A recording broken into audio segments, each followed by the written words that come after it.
அல்லேலூயா. கர்த்தருடைய பரிசுத்தமான நாமம் மகிமைப்படுவதாக. நாம் தேவனுடைய வார்த்தைக்கு நேராய் கடந்து செல்வோம். கர்த்தர் நல்லவர், அவர் கிருபை என்றும் உள்ளது. ஆண்டவர் நல்லவர்.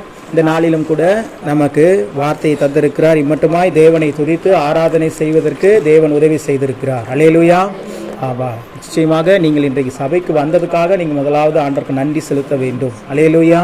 இன்றைக்கி காலையில் கூட எனக்கு ஒரு மெசேஜ் பார்த்தேன் குரூப்பில், ஒரு ப்ரேயர் குரூப்பில், வேறு ஒரு ப்ரேயர் குரூப்பில் இருக்கிற அவங்க கூட பார்த்தேன்.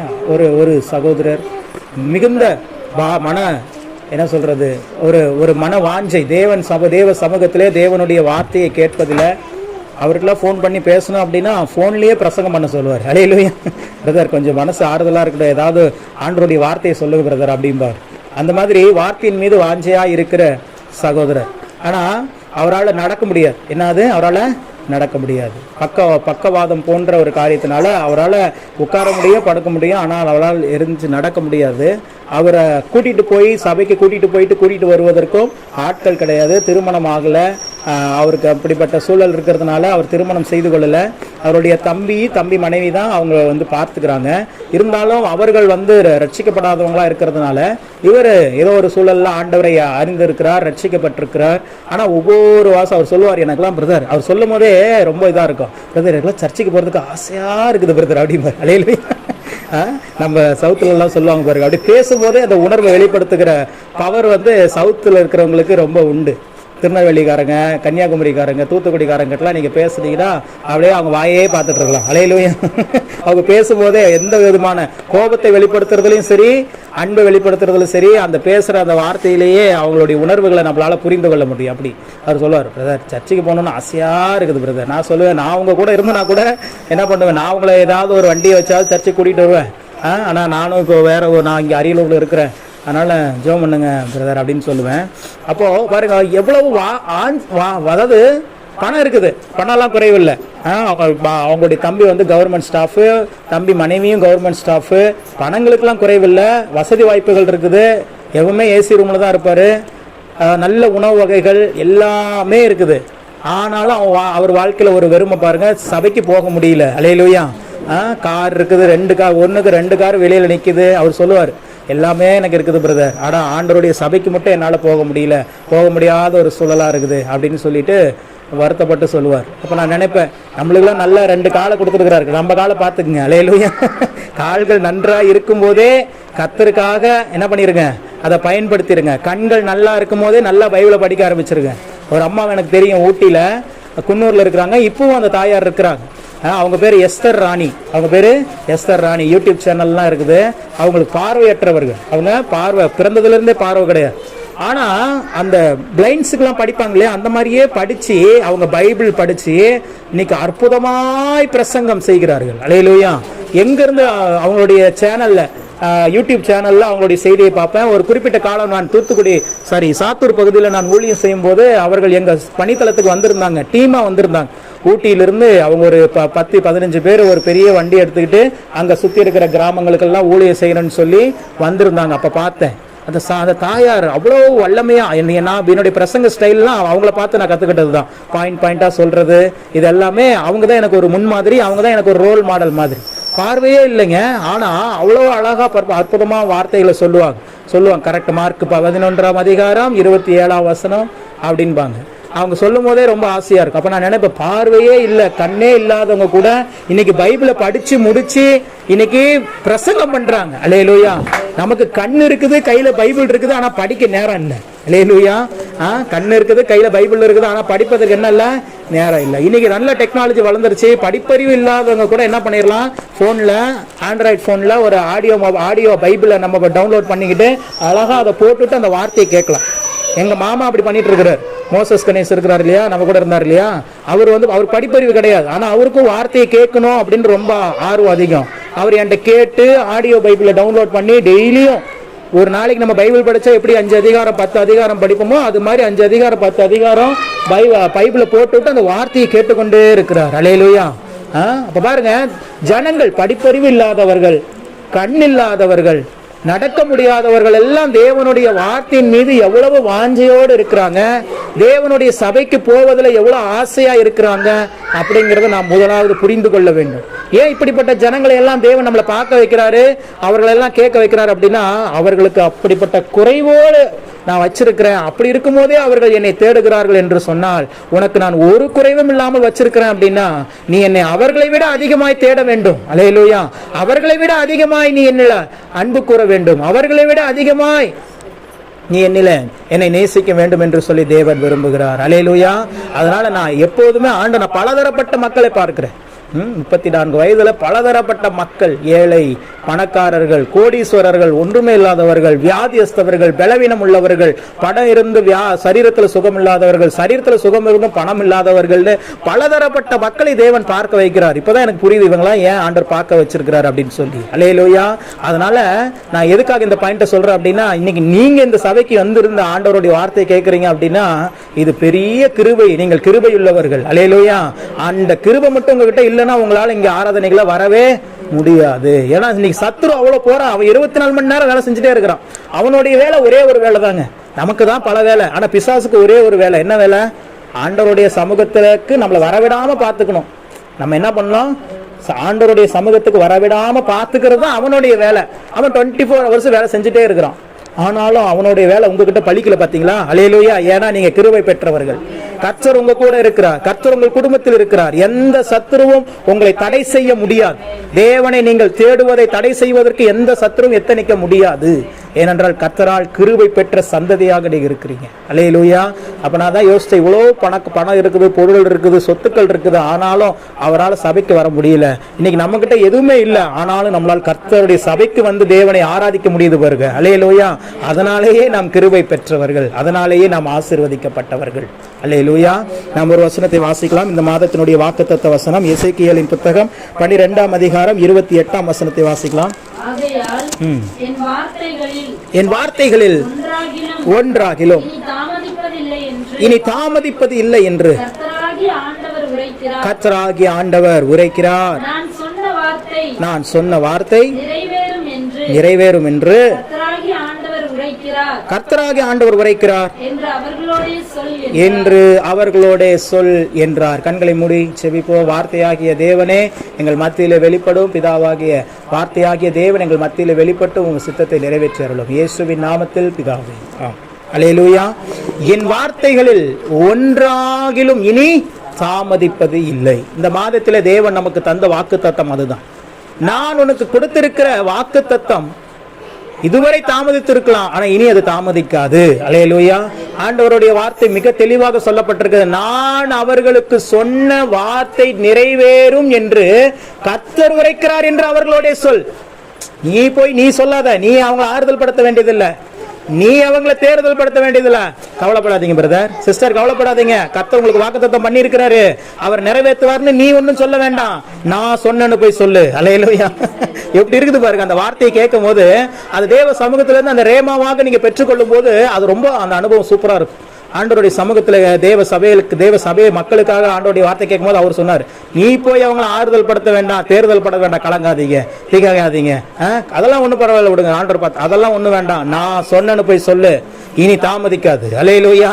பக்கத்துல பார்த்து சொல்லுங்க, இனி தாமதிக்காது, இனி தாமதம் இல்லை, கர்த்தருடைய வார்த்தை நிறைவேறும் நாட்கள் வந்து விட்டது. அல்லேலூயா. இன்னைக்கு பாக்குறோம், இந்த ஈரான் இஸ்ரேல் போர் கூட வந்து பாத்தீங்கன்னா தீர்க்க தரிசனத்தை நிறைவேறுதல். உலகத்தானுக்கு அது ஒரு பல காரணங்கள் அதுக்கு சொல்லலாம். அமெரிக்காவுக்கு அவங்க கீழ்ப்படியில, அமெரிக்காவுக்கும் அமெரிக்காவுக்கும் ஈரானுக்கும் பலவிதமான ஈகோ பிரச்சனைகள். ஈரான் பல தீவிரவாத அமைப்புகளுக்கு என்ன பண்ணாங்க, ஆயுதங்களை சப்ளை பண்ணி இஸ்ரேலை தாக்குவதற்கு அவர்கள் துணை போனாங்க. இதனாலதான் பல காரணங்கள் சொல்லலாம். ஆனால் வேதத்துல இதெல்லாம் அப்பவே சொல்லப்படும். பைபிள்ல பெர்ஷியா என்று சொல்லப்பட்டிருக்கிறது.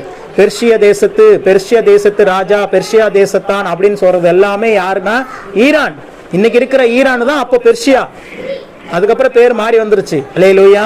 அப்போ இது எல்லாமே ஒரு தீர்க்க தரிசன நிறைவேறுதல் படிப்படியாக நிறைவேறி கொண்டிருக்கிறது. இதெல்லாம் பார்க்கும்போது நாம் ஒன்றை தெரிந்து கொள்ள வேண்டும், நாம் ஒன்றை புரிந்து கொள்ள வேண்டும். தேவனுடைய வருகை மிக சமீபமாக இருக்கிறது. அல்லேலூயா. எப்போ வேணாலும் தேவனுடைய வருகை வரலாம்.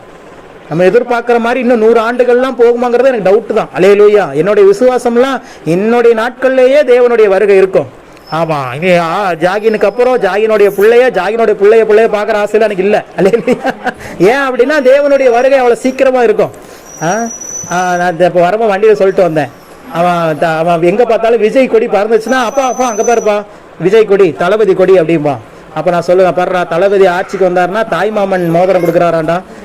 இதுக்கு பிறக்கிற தமிழ்நாட்டில் பிறக்கிற ஒவ்வொரு குழந்தைக்கும் என்ன பண்ணுறாராம், தங்க மோதிரம் கொடுக்குறாராண்டா அப்படின்னு சொன்னாங்க. அப்படின்னா எங்களுக்குலாம் கிடைக்குமாப்பா அப்படின்னு சொன்னாங்க. உங்களுக்குலாம் கிடைக்காது, நீங்களாம் பிறந்துட்டீங்க, இனிமேல் உங்களுக்கு பிறக்க போகிற குழந்தைக்கு வேணா கிடைக்கிறதுக்கு வாய்ப்பு இருக்குது அப்படின்னு சொன்னேன். அல்லேலூயா.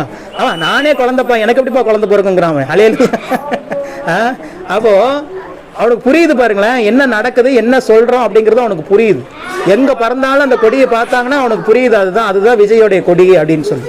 இன்னைக்கு பெண்களை நேற்று தினத்துல அந்த அறிவிப்புகள் எல்லாம் இப்பதான்டா பேசிட்டு இருக்கிற நீங்க வெளிப்போம் விஜயை பத்தி பேசணும், வாயில ஒரு விசில் வேற வச்சிடறாங்க. ஆமா, ஓட்டு போடுறதுக்கு. அல்லேலூயா. விசில் சின்னத்துல ஓட்டு போடுறதுக்கு. இப்ப அந்த விசில தர்றீங்களா, நான் என்ன பண்ணிட்டோம். ஆமா, கவனிங்க. அல்லேலூயா. அப்போ இன்றைக்கு பலவிதமான வாக்குறுதிகள் ஒரு மனிதனால கொடுக்கப்படுகிறது. ஒரு மனிதனால என்ன பண்ணுகிறது, கொடுக்கப்படுகிறது. அது நிறைவேறாதாங்கிறது நமக்கு யாரும் கேரண்டி சொல்ல முடியாது. ஆனா ஒரு வாக்குறுதியை கொடுக்குறாங்க பாருங்களேன், வாக்கு உறுதி. அது சொல்லப்படுகிற வாக்குக்கு ஒரு உறுதி, அதுதான் வாக்குறுதி. இன்னைக்கு பலவிதமான வாக்கு உறுதிகள் மனிதர்களால் கொடுக்கப்படுகிறது. பல கட்சிகள் இப்ப டாப்ல இருக்கிறது. இப்ப பாருங்க, எடப்பாடியார் அறிவிச்சாரு மகளிருக்கு நாங்க வந்துட்டா 2000ன்னு. அடுத்து திமுகவும் அறிவிச்சிட்டாங்க, நாங்க வந்தாலும் 2000ன்னு. ரெண்டு பேர்த்தையும் தாண்டி ஒருத்தர் அறிவிச்சிட்டாரு, நாங்க வந்தா 2500. ஏழை எடுக்க ஆரம்பிச்சிட்டாங்க பெண்களை. அல்லேலூயா. இப்ப பெண்கள் மிகப்பெரிய குழப்பத்தில் இருக்கிறாங்க, யாருக்கு ஓட்டு போடலாம். அவங்க வந்துட்டா 2500 அப்படின்னு சொல்லிட்டு எனக்கு பார்க்கும் போது சரிப்பா, ஏண்டா இவங்க பெண்கள்னு பெண்களையே பார்த்துட்டு இருக்கிறீங்களே, இந்த பெண்களை எல்லாம் சுமக்கிற எங்களையெல்லாம் யாரும் பார்க்கறதாவே இல்லையா. அல்லேலூயா. அவரு அப்படியா, அது எடப்பாடியார் சொல்லிட்டாரு. எடப்பாடியார் பாவம் ஏதோ எங்களை நினைச்சிருக்கிறாரு கொஞ்சம். அல்லேலூயா. பெண்கள் பின்னாடியே போயிட்டோம்னா அவங்க கவுத்தாலும் கவுத்து விட்டுருவாங்க, கொஞ்சம் ஆண்களையும் நம்ம கூட வச்சுக்குவேன்னு சொல்லிட்டு அவர் சொல்லிட்டாரு, நீங்க என்னையா பெண்களுக்கு லீவ் ஃப்ரீ கொடுக்குறீங்க, நான் கொடுக்குறேன் ஆண்களுக்கும் ஃப்ரீ. அல்லேலூயா. அடுத்து பாருங்க, நேற்றைய தினத்துல வந்த அறிவிப்பு, நகர பேருந்தில் நீங்க என்ன கொடுக்குறீங்க, இலவசம். நான் கொடுக்குறேன், தமிழ்நாடு ஃபுல்லா ஃப்ரீ, எங்க வேணாலும் போ அப்படின்ட்டாங்க. அல்லேலூயா. நான் சொன்ன நேற்று மெர்சிட்ட விஜய் ஆட்சிக்கு வந்துட்டாருன்னா நீ சென்னைக்கும் போகலாம், சேலத்துக்கும் போகலாம், திருச்சிக்கும் போகலாம், உனக்கு டிக்கெட்டே கிடையாது அப்படின்னு சொல்லி. அல்லேலூயா. நீங்க வருகிற நாள்களும் பார்த்தேன் பெண்கள், நானே பெண்கள் வேஷம் போட்டுக்கலாமான் இருக்கேன். பெண்ணா பிறக்கலையேன்னு இப்போ வருத்தப்படுறேன். நினைச்சிருந்தேன் எனக்கு ஒரு அக்கௌண்ட்ல மாசான ஒரு காசுக்கு கிரெடிட் ஆயிட்டு இருக்கோம். அல்லேலூயா. எங்களெல்லாம் மறந்துட்டாங்க. எங்களெல்லாம் டாஸ்மாக் கடைக்கு நேராக போக வச்சுட்டு உங்களையெல்லாம் என்ன பண்றாங்க, காசு கொடுத்து கவுக்க பாக்குறாங்க. அல்லேலூயா. ஆமா, சரி, நல்லதுதான். அவங்களுடைய பணம் இல்லை, உங்களுடைய பணம் தான். உங்களுடைய பணத்தை வாங்கி உங்ககிட்டே கொடுக்குறாங்க. வாங்கி மகிழ்ச்சியா சந்தோஷமா இருங்க. எதை வாங்கினாலும் எதை செய்தாலும் சரியாக நிதானித்து அறிந்து உணர்ந்து சரியான நபர்களை தேர்வு செய்யுங்கள், அது உங்களுடைய பொறுப்பு. அல்லேலூயா. கவனிங்க, அப்போ ஒரு மனிதனால் கொடுக்கப்படுகிற வாக்குறுதியே ஜனங்கள் இப்படியாய் நம்புகிறார்கள் என்று சொன்னால், இந்த வாக்குறுதிகள் எல்லாம் மனிதர்களால் கொடுக்கப்படவில்லை. மனிதர்களை தாண்டி, மனிதர்களை காட்டிலும் உயர்ந்த இடத்துல இருக்கிற, சர்வலோகத்தையும் ஆளுகை செய்கிற, இல்லாதவைகளை இருக்கிறவைகளாய் அழைக்க பண்ணுகிற கர்த்தர், அவர் கொடுத்த வாக்கு. அல்லேலூயா. அவர் கொடுத்த வாக்குறுதி நிறைவேறுமா, நிறைவேறாதா? கட்டாயம் நிறைவேறும். மனுஷன் கொடுத்தது மறந்துடுவான், மனுஷன் கொடுத்தது என்ன பண்ணிடுவான், மறந்துடுவான். ஆனால் கர்த்தர் ஒரு நாளும் மறக்க மாட்டார். அவர் சொல்றாரு, கர்த்தர் வசனம், கர்த்தர் நம்மை என்ன பண்ணிருக்கிறாரு, நினைத்திருக்கிறார், அவர் ஆசீர்வதிப்பார். கர்த்தர் நம்மை நினைத்திருக்கிறார். ஏன் நம்மளை நினைக்கணும், நீங்க யோசிச்சு பாருங்க. இன்னைக்கு மனுஷங்க நம்ம நினைக்கிறது இல்லைங்க. நம்ம பல உதவிகளை மக்களுக்கு மனுஷனுக்கு செஞ்சிருக்கிறோம். யாராவது நினைச்சு பாக்குறாங்களா? இல்ல. நம்ம பிள்ளைகள் நம்மளை நினைக்கிறாங்களா? இல்ல. நம்மளுடைய கணவர், நம்மளுடைய மனைவி, நம்மளுடைய சொந்த பந்தங்கள் யாரும் நீங்கள் செய்த நன்மைகளை நினைத்து பார்ப்பதாக இல்லை. மாறாக நீங்கள் செஞ்ச தீமையை வேணா நினைச்சு பார்ப்பாங்க. ஏதாவது ஒரு மிஸ்டேக் பண்ணியிருப்போம், ஏதாவது ஒரு விஷயத்துல கோவப்பட்டிருப்போம், காயப்படுத்தி இருப்போம், அதை வேணா ஞாபகம் வச்சு நம்மளை என்ன பண்ணுவாங்க, குற்றப்படுத்துவாங்களே ஒழிய நாம் செய்த நன்மைகளை என்ன பண்ண மாட்டாங்க, அவங்க நினைக்கவே மாட்டாங்க. ஆனால் ஆண்டவர் சொல்லுகிறார், நான் உன் மீது நினைவா இருக்கிறேன். அல்லேலூயா. ஏன் நினைவா இருக்கிறார்னா, அவர் வாக்குத்தத்தம் பண்ணிட்டாரு, அவர் உடன்படிக்கை பண்ணிட்டாரு. அவர் பண்ணிருக்கிற உடன்படிக்கை ஒரு நபர் உடன்படிக்கை, 2 நபர் உடன்படிக்கை அல்ல. இரண்டு நபர் உடன்படிக்கைனா என்னன்னா, நான் உனக்கு இதை செய்யறேன், நீ எனக்கு இதை செய். நீ அதை செய்யலன்னா நான் அதை செய்ய வேண்டியது இல்லை, நீ அதை செஞ்சா நான் அதை செய்யணும். இதுக்கு பேர் தான் இருநபர் ஒப்பந்தம், இருநபர் உடன்படிக்கை. ஆனால் ஆண்டவராகிய இயேசு கிறிஸ்து நமக்கு செய்திருப்பது ஒரு நபர் உடன்படிக்கை. ஒரு நபர் உடன்படிக்கைனா நான் உனக்காக எல்லாம் செய்வேன், அவ்வளவுதான். அப்ப நம்ம அவருக்காக எதுவுமே செய்ய வேண்டாமா? அவர் எதிர்பார்க்கல, நீங்க செஞ்சீங்கன்னா சந்தோஷப்படுவார். அல்லேலூயா. அவர் நீ செஞ்சுதான் ஆகணும்னு உன்னை கட்டாயப்படுத்தல. இன்னைக்கு பாருங்க, யோசிச்சு பாருங்க, இன்னைக்கு ஜெபம் பண்ணணும்னு அவர் விரும்புறாரு தான். அவர் சுத்தமா வாழணும், வேதத்தை ஒரு நாளும் வாசித்து தியானிக்கணும், உங்களால முடிந்த உதவி நன்மைகளை மக்களுக்கு செய்ய, ஏழை எளியவர்களுக்கு செய்யணும், சபைகளுக்கு செய்யணும்னு கர்த்தர் விரும்புறாரு தான். ஆனாலும் நீங்க செய்யலனால உங்க மேல ஆண்டவர் கோபப்படுறாரா? இல்லையே. அதே அன்போடு தான் இருக்கிறாரு, அதே அரவணைப்போடு தான் உங்களை பார்த்து கொள்ளுகிறாரு. அல்லேலூயா. ஆண்டவர் இந்த நாளில அதை தான் நமக்கு சொல்லுகிறார். மனுஷன் கொடுத்த வாக்குறுதிகளையே இந்த உலக ஜனங்கள் நம்பும் போது, நான் உனக்கு கொடுத்திருக்கிற வாக்குறுதியை மீது நீ சந்தேகப்பட வேண்டியதே இல்லை. நீ சந்தேகப்பட வேண்டியதே இல்லை. என் வார்த்தைகளில் ஒன்றாகிலும் இனி தாமதிப்பதில்லை. நான் சொன்ன வார்த்தை நிறைவேறும் என்று கர்த்தர் சொல்லுகிறார். இப்ப நீங்க நினைக்க வேண்டியதெல்லாம் அவர் உங்களுக்கு என்ன வார்த்தையை தந்திருக்கிறார், இதை மட்டும் நீங்க லிஸ்ட் போடணும். அந்த வார்த்தையெல்லாம் உங்களுக்கு நிறைவேற போகுது, அவ்வளவுதான். உங்களுக்கு என்ன கொடுக்கப்பட்ட வாக்குத்தத்தம், உங்கள் பிள்ளைகளை குறித்து தேவன் என்ன பேசியிருக்கிறார், உங்கள் குடும்பத்தை குறித்து தேவன் என்ன பேசியிருக்கிறார், உங்கள் சபையை குறித்து தேவன் என்ன பேசியிருக்கிறார், அதை மட்டும் நீங்க எழுதி வச்சு அதை பார்த்துக்கிட்டே இருங்க. போதும், வார்த்தையை பார்த்துக்கிட்டே இருங்க. அந்த வார்த்தை உங்களை பார்க்க வைக்கும் மற்றவர்களை. அல்லேலூயா. உலகம் உங்களை பார்க்கும்படியாக அந்த வார்த்தை உங்களை உயர்த்தும். நேற்று கூட ஒரு குரூப்ல, என்னோட கான்ஃபரன்ஸ் குரூப்ல ஒரு செய்தியில சொன்னேன் ஒரு சம்பவத்தை. ஆரோன் பாலாவுடைய சாட்சியை நீங்களாம் மிகப்பெரிய மகிழ்ச்சி. ஒதுக்கப்பட்ட மனிதனாக, மற்றவர்களால் புறக்கணிக்கப்பட்ட ஒரு சகோதரனாக அந்த சகோதரன் இருந்தார். ஆனா இன்னைக்கு உலகமே வியந்து அந்த மகனை பார்க்கிற அளவுக்கு தேவன் உயர்த்திருக்கிறார்னா, அதுதான் தேவன் அவர் மீது கொடுத்த வாக்கு தத்துவம். அல்லேலூயா. தேவன் அவருக்கு கொடுத்த வாக்கு தத்துவம் நிறைவேற நாட்கள் 2020க்கு மேலதான் இருந்துச்சு. அதனால அவர் காத்திருக்க வேண்டிய அவசியம் இருந்துச்சு, அவ்வளவுதான். வழிய அந்த காலம் வந்துருச்சு அப்படின்னா அது நிறைவேறியே தீரும். கவனிங்க, ஆதியாகமத்தின் புத்தகம் 17ஆம் அதிகாரம் 17வது வசனத்தை வாசிங்க. ஆதியாகமம் 17:17. அப்பொழுது ஆபிரகாம் முகம் குப்புற விழுந்து நகைத்து, 100 வயதானவனுக்கு பிள்ளை பிறக்குமோ, 90 வயதான சாராள் பிள்ளை பெறுவாளோ தன் இருதயத்திலே சொல்லிக்கொண்டு,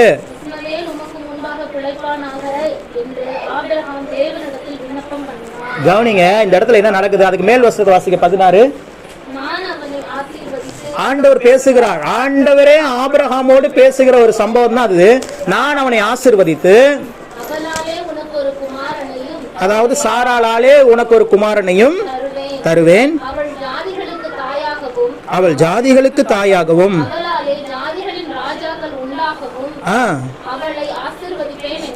அவளை ஆசீர்வதிப்பேன் என்றார். இங்க என்ன சொல்லிட்டு இருக்கிறாரு? கவனிங்க, ஆபிரகாம்கிட்ட சாராளுடைய பிளான்ஸ் சொல்லிட்டு இருக்கிறார். சாராள் மீது வைத்திருக்கிற தேவ திட்டம் என்ன அப்படிங்கறத வச்சு ஆண்டவர் பேசிட்டு இருக்கிறார்.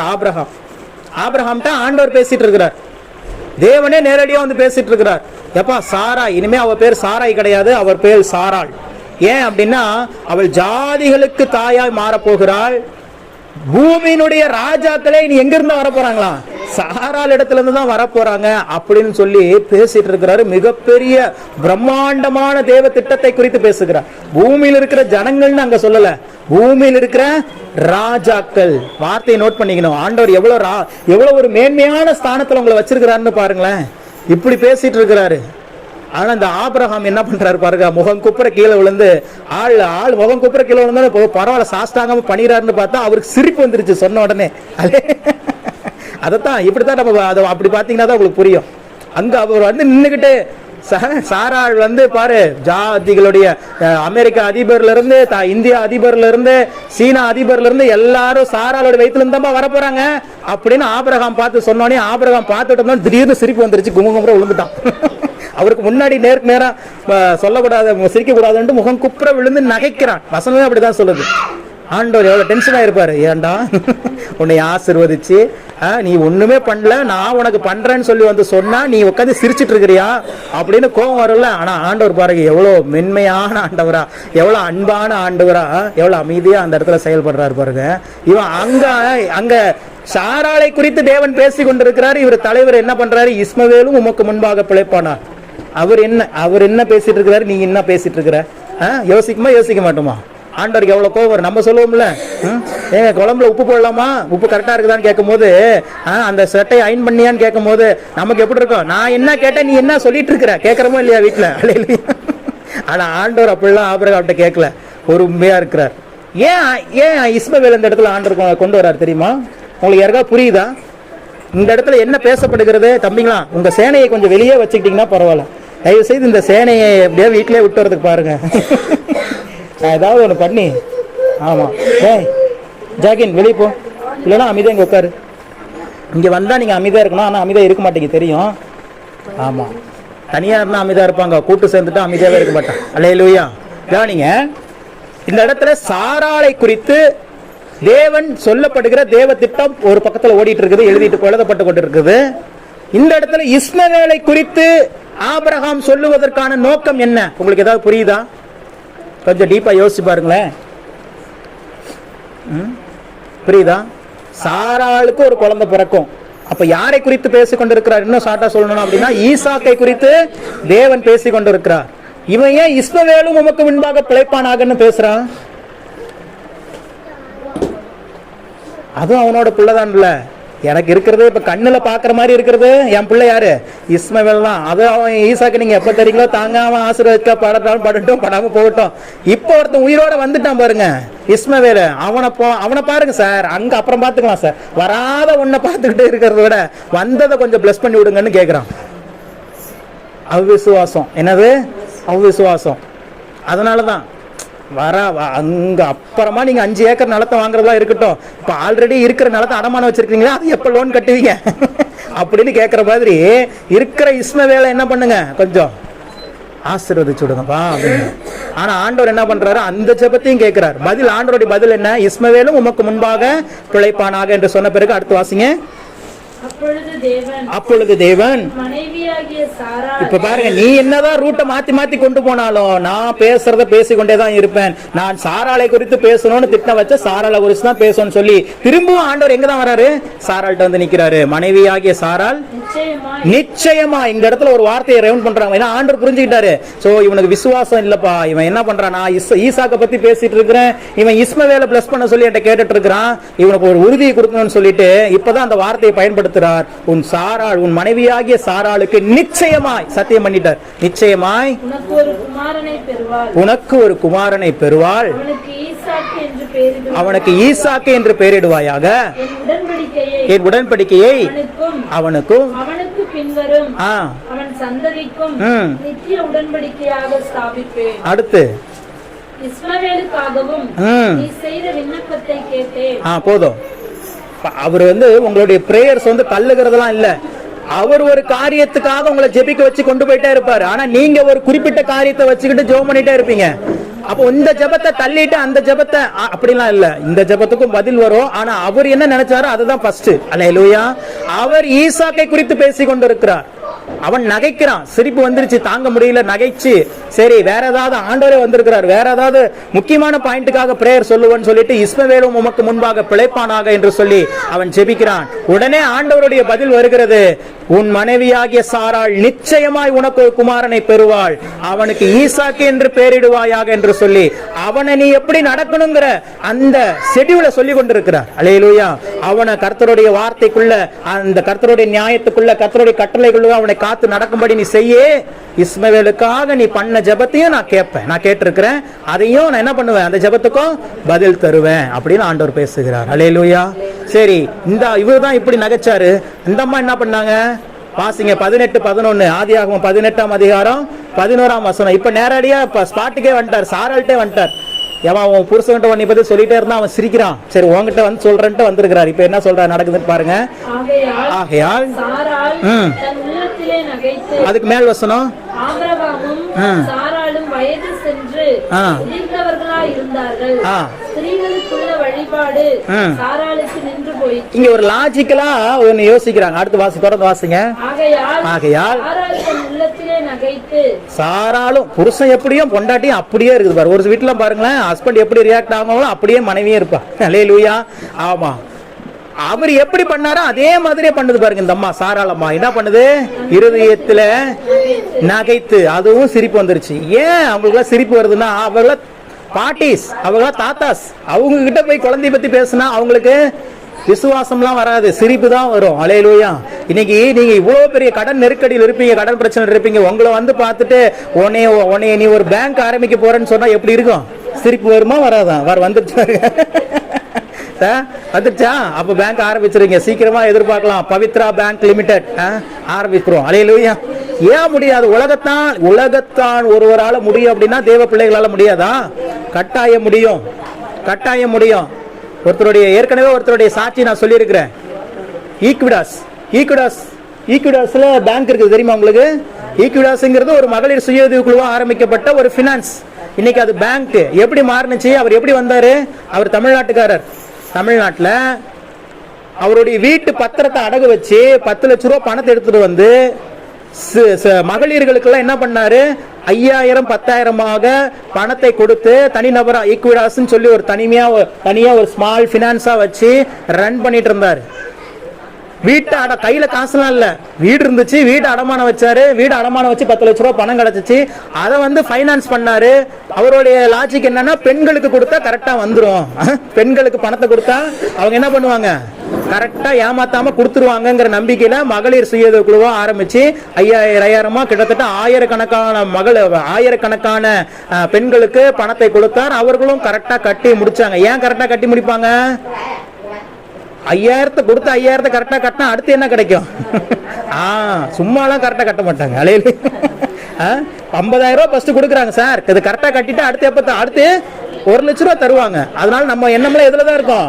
இதை கரெக்டா கட்டிட்டோம்னா 1 லட்சம் கிடைக்கும், 1 லட்சம் கிடைக்கும்னு சொல்லிட்டு என்ன பண்ணுவாங்க? கரெக்டா கட்டி முடிச்சிருவாங்க. நடந்துச்சு. அந்த 10 லட்சம்ங்கிறது 20 லட்சமா மாறுனுச்சு. நிறைய லாபங்கள் வந்துச்சு. நிறைய லாபங்கள் வந்து இன்னைக்கு ஈக்விடா ஸ்மால் பினான்ஸ் பேங்கா மாறி இன்னைக்கு அது ஒரு வங்கியாவே மாறிடுச்சுங்க. சாதாரணமா ஈரோட்டுக்காரர் ஒருத்தர், நம்ம தமிழ்நாட்டில் இருக்கிற ஒருத்தர் வீட்டு பத்திரத்தை அடகு வச்சு 10 லட்ச ரூபா பணத்தை வாங்கி ஃபைனான்ஸ் பண்ணாரு. இன்னைக்கு பேங்க் ஆரம்பிச்சிட்டாரு. ஏன் தேவ பிள்ளைகள் ஆரம்பிக்க முடியாதா?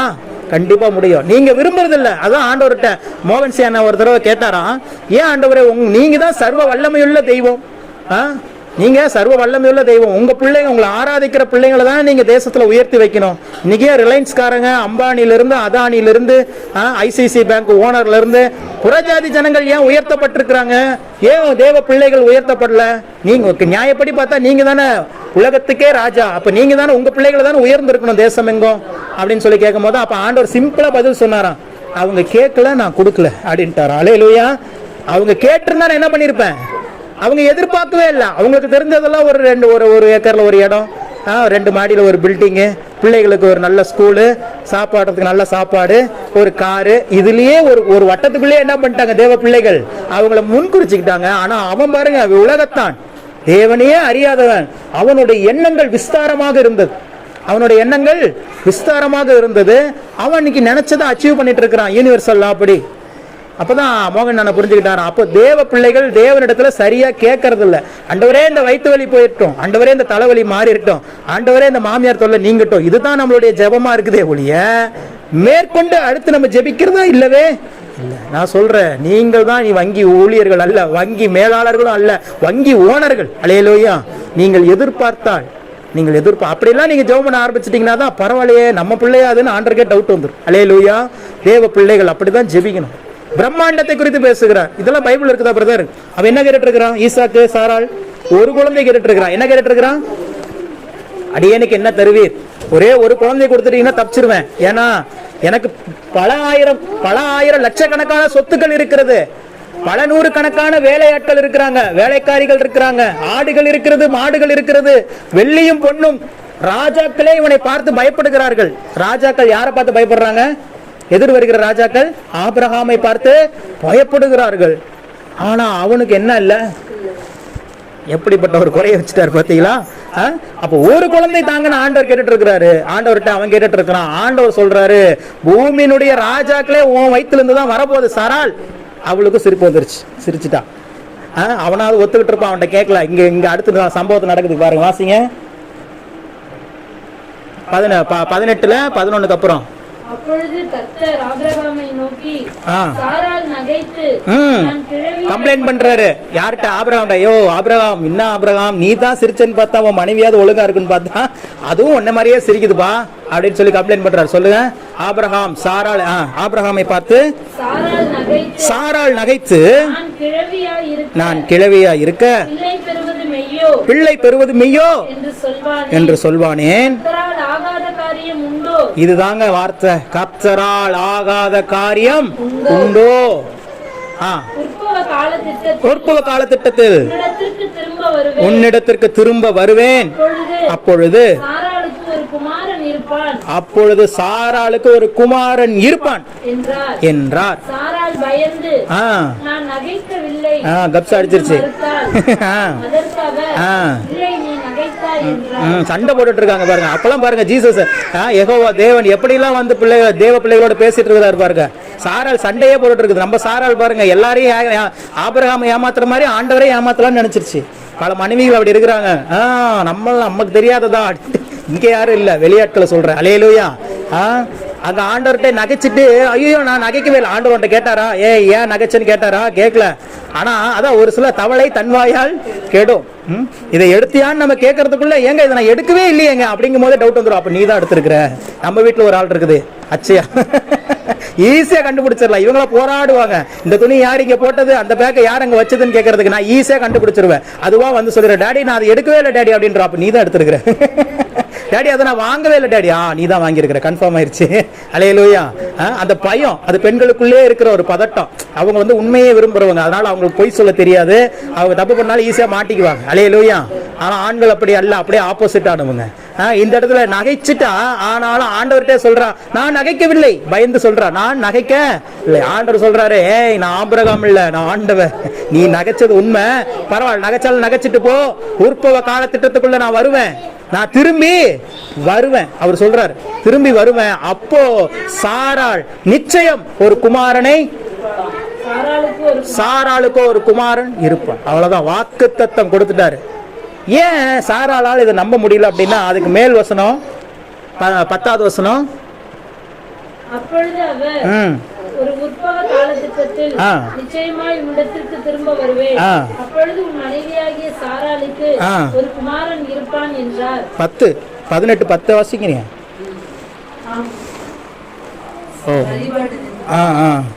வாசிங்க வாசிங்க. சாராளும் வயது சென்று முதிர்ந்தவர்களாய் இருந்தார்கள். ஸ்திரீகளுக்குள்ள வழிபாடு சாராளுக்கு நின்று போயிற்று. இதுதான் ரீசன். சாராளுக்கு தெரியும், ஸ்திரீகளுக்கு உண்டான வழிபாடே எனக்கு நின்று போயிருச்சு, இதுக்கு மேல எப்படி எனக்கு குழந்தை பிறக்கும்?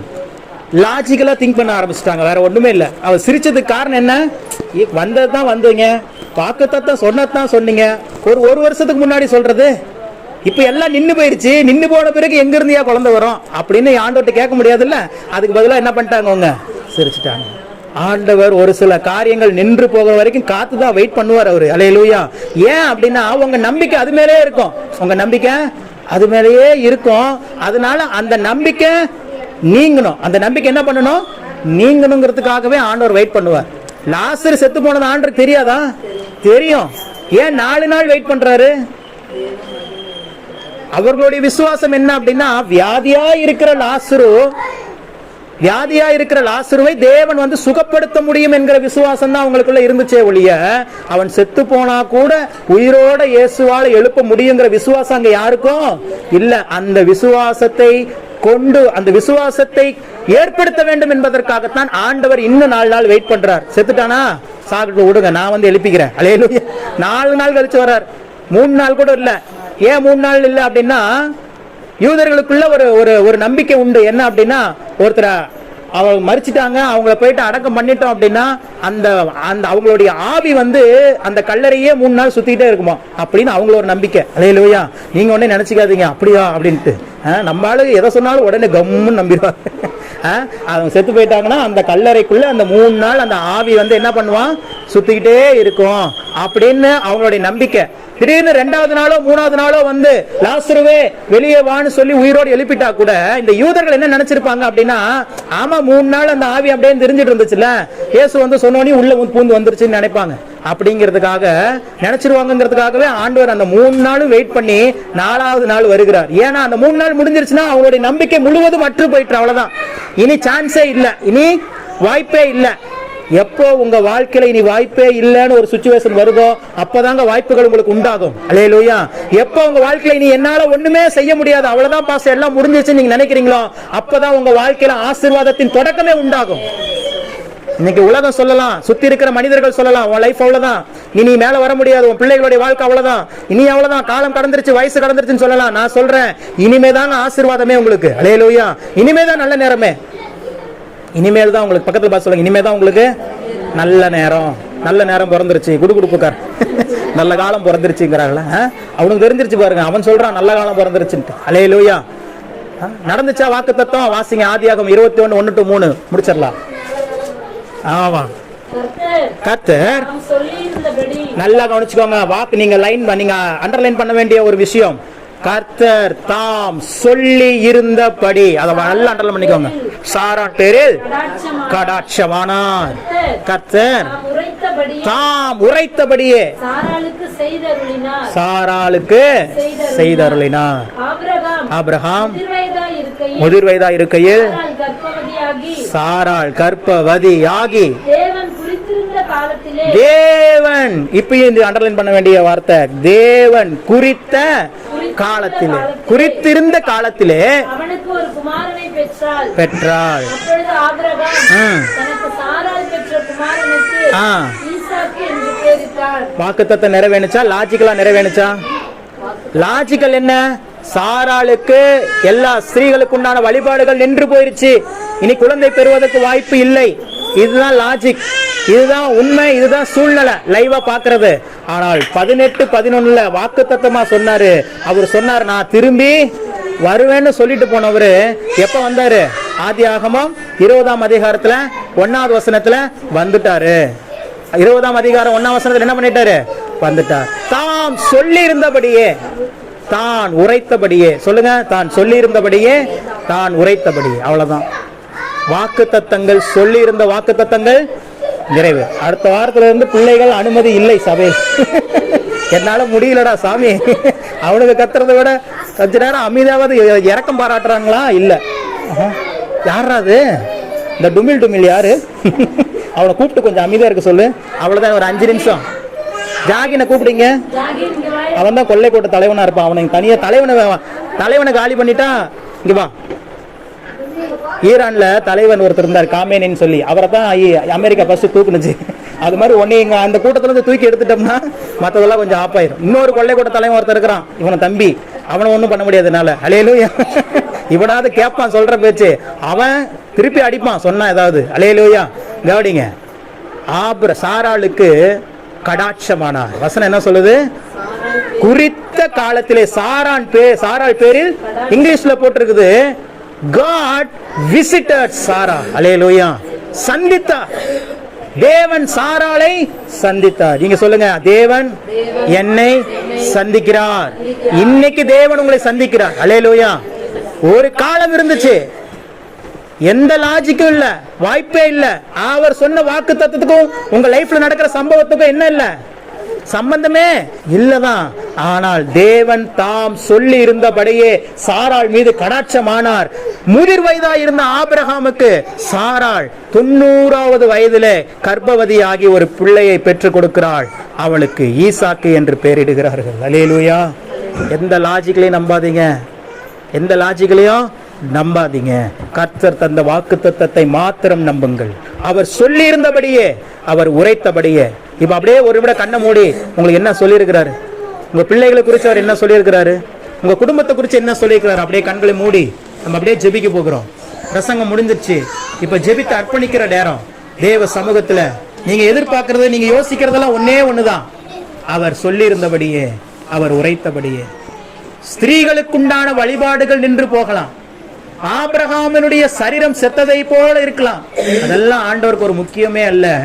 அவர் எதிர்பார்க்கறதெல்லாம் எதுவுமே உனக்கு சாதகமா இல்லைனாலும் நீ என் வார்த்தையை நம்புற பாத்தியா, அந்த வார்த்தையை நிறைவேற்றுவதற்காகவே நான் உன்னை சந்திக்கும்படி இன்றைக்கு வந்திருக்கிறேன் என்று கர்த்தர் சொல்லுகிறார்.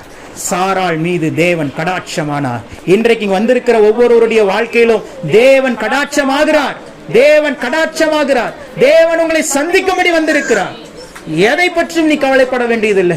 உன் மீது நான் வைத்திருக்கிற திட்டங்கள், உனக்காக நான் தந்திருக்கிற வாக்கு தத்தங்கள் இனி தாமதிப்பதில்லை, அது நிறைவேறும். ஒரு சமயம் நான் சொல்லும் போது அதுவே உனக்கு நகைப்பாய் தெரிந்திருக்கலாம். ஆண்டவரே, எனக்கு இந்த பிரச்சனை மாறினா போதும்னு நினைக்கிறேன், ஆனா மற்றவங்களுடைய பிரச்சனைகளை மாற்றுகிற ஒரு மகளாக நீங்க என்னை மாற்றுவேன்னு வாக்குத்தத்தம் கொடுத்துட்டு இருக்கிறீங்க. எனக்கு அது சிரிப்பா இருக்கு ஆண்டவரே. நீங்க நினைக்க வேண்டியது இல்ல. ஆண்டவர் சொல்லுகிறார், உன் பிரச்சனைகளையும் நான் மாற்றுவேன். உன்னை கொண்டு மற்றவர்களுடைய பிரச்சனைகளையும் நான் மாற்றுவேன். உன்னை கொண்டு மற்றவர்களிடத்துல என்னுடைய நாமத்தை நான் விளங்க பண்ணுவேன். உன்னோடு கூட நான் இருக்கிறேன் என்று உன்னை சுற்றி இருக்கிறவர்கள் காணும்படி நான் செய்வேன் என்று கர்த்தர் சொல்லுகிறார். ஏனென்றால் நீ விசேஷித்தவள், ஏனென்றால் நீ விளையாட பெற்றவள், நீ எனக்காக பாடுகளை சகித்தவள், நீ எனக்காக உன் கண்ணீரை அடக்கி கொண்டு தேவனுடைய வார்த்தைக்காக நின்றவள். உன்னை நான் ஆசீர்வதிக்கவே ஆசீர்வதித்து பெருகவே பெருக பண்ணுவேன். நான் சொன்ன வார்த்தைகளில் ஒன்றாகிலும் இனி தாமதிப்பதில்லை என்று கர்த்தர் சொல்லுகிறார். ஹல்லேலூயா.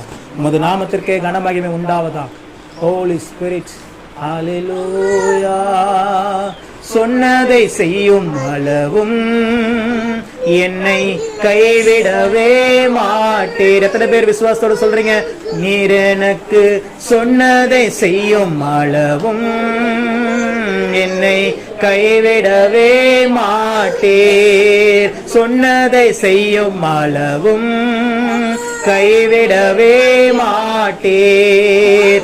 எனக்கு சொன்னதை செய்யும் அளவும் கைவிடவே மாட்டேன். இந்த வாரம் ஃபுல்லா இதை மட்டும் சொல்லுங்க. இந்த 2 வரியை மட்டும் பாடிட்டே இருங்களேன். உங்க வாழ்க்கையில மிகப்பெரிய அற்புதம் நடக்க போகிறது. நீர் எனக்கு சொன்னதை செய்யும் அளவும் என்னை கைவிட மாட்டீர் என்று சொல்லி, நீர் எனக்கு சொன்ன வார்த்தைகளில் ஒன்றாகிலும் இனி தாமதிப்பது இல்லை என்று அறிக்கை செய்து கொண்டு மாத்திரம் இருங்கள். சூழ்நிலைகளை பார்க்க வேண்டாம், பிரச்சனைகளை பார்க்க வேண்டாம். சகலமும் உங்களுக்கு சாதகமாக மாறும். காரியங்கள் மாறுதலாய் முடியும். கர்த்தருடைய வாயிதை சொல்லிட்டு கர்த்தருடைய கரம் அதை நிறைவேற்றும். பரிசுத்தமுள்ள இயேசுவின் நாமத்திற்கு மகிமையாய் எங்களை அர்ப்பணித்து ஜெபிக்கிறோம் எங்கள் நல்ல பிதாவே. ஆமென். அல்லேலூயா.